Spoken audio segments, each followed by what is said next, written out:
భగవద్గీతలో 30వ శ్లోకం నుంచి 34వ శ్లోకం వరకు ఆ శ్లోకాలకు సంబంధించిన తాత్పర్యం తెలుసుకుందామండి. గురు బ్రహ్మ గురు విష్ణు గురుదేవో మహేశ్వర గురు సాక్షాత్ పరబ్రహ్మ తస్మై శ్రీ గురవే నమః. 30వ శ్లోకం.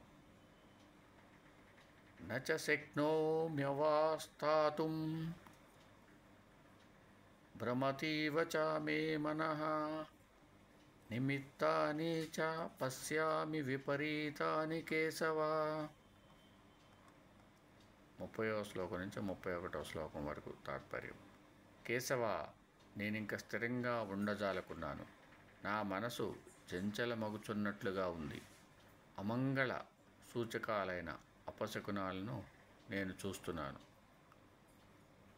31వ శ్లోకం. నచ శ్రేయో అనుపశ్యామి హత్వా స్వజనమాహవే నకాంక్షే విజయం కృష్ణ నచ రాజ్యం సుఖాని చ.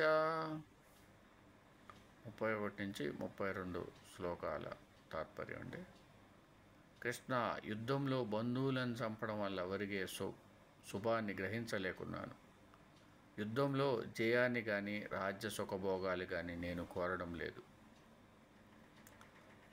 32వ శ్లోకం. కిం నో రాజ్యేన గోవింద కిం భోగైర్జీవితేన వా. 33వ శ్లోకం. ఏషామర్దే కాంక్షితం నో రాజ్యం భోగా సుఖాని చ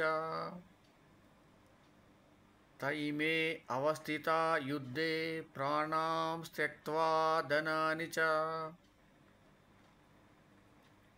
34వ శ్లోకం. ఆచార్యాః పితరః పుత్రాః తదైవ చ పితామహాః మాతులాః శ్వశురాః పౌత్రాః శ్యాలాస్తంబంధినస్తదా.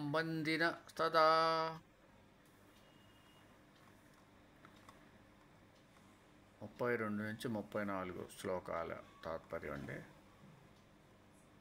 గోవింద, మనకు రాజ్యంతో కానీ సుఖభోగాలతో కానీ జీవితంతో కానీ ప్రయోజనం ఏముంది?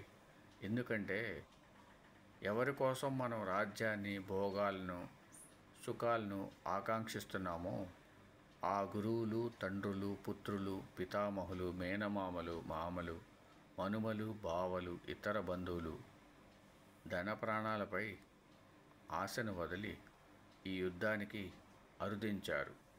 ఓం సమర్థ సద్గురు సాయినాథ్ మహారాజ్కి జై. ఓం సమర్థ సద్గురు భరద్వాజ్ మహారాజ్కి జై. ఓం నమో వాసుదేవాయ నమః.